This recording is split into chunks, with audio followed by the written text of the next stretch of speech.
Making the Invisible Visible, Black Women 365 Days of the Year. Each day will spotlight a remarkable woman whose story has shaped Black, British or global diasporic history. Women whose achievements are too often overlooked.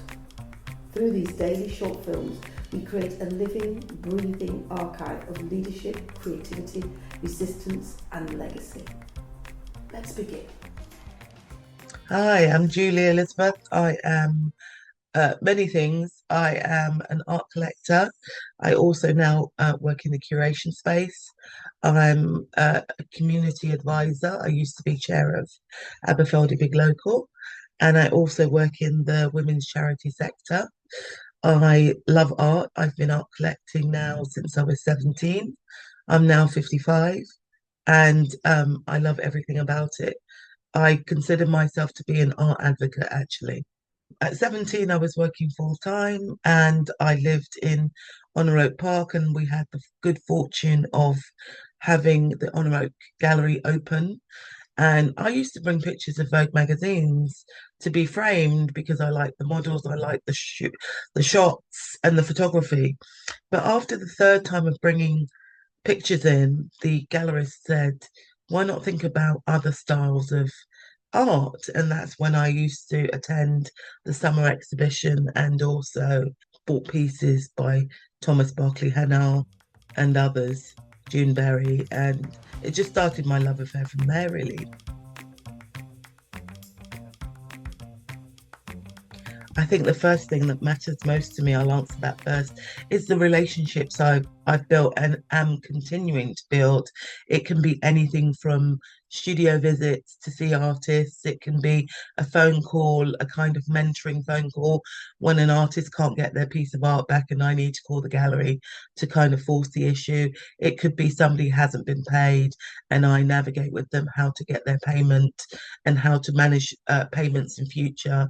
I deal with a lot of different artists and a lot of different mediums, I would say, from ceramicists to glass artists, artists that produce work on paper and sometimes sculpture.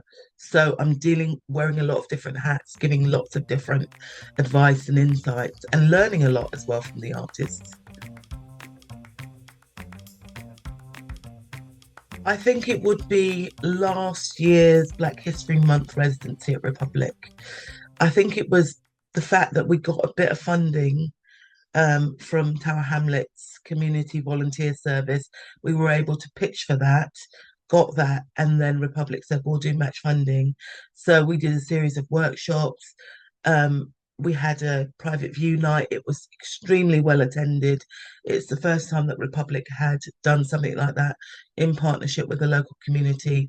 They'd always wanted to do something art-based, but didn't know that I lived literally 7 minutes away and had been living here for 20 years. And working with the team there has been really good, not just because we did it last year, but it's been an ongoing partnership. I think that for me showed that I could do a residency as an art collector.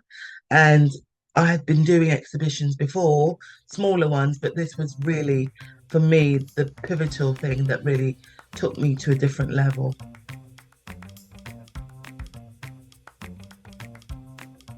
I can find a connection with anyone. If I meet someone, it may not be art, it could be literature, it could be ballet. There are so many things I'm interested in that I will find some way to connect with the person. And I think that that's quite a good skill because I think we're so busy going about our lives, we don't actually stop to look. And more importantly, I think sometimes we don't stop to listen.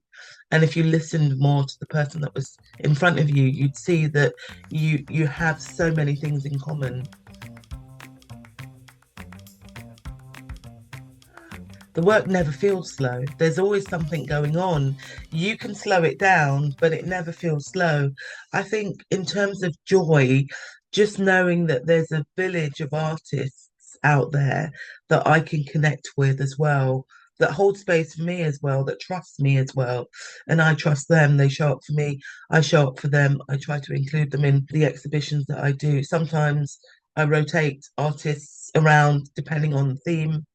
Tomorrow will be I'll be nicely hosting a Black women's coffee morning at the Waldorf for artists and development director from a gallery and a fair founder, myself, and about 7 artists.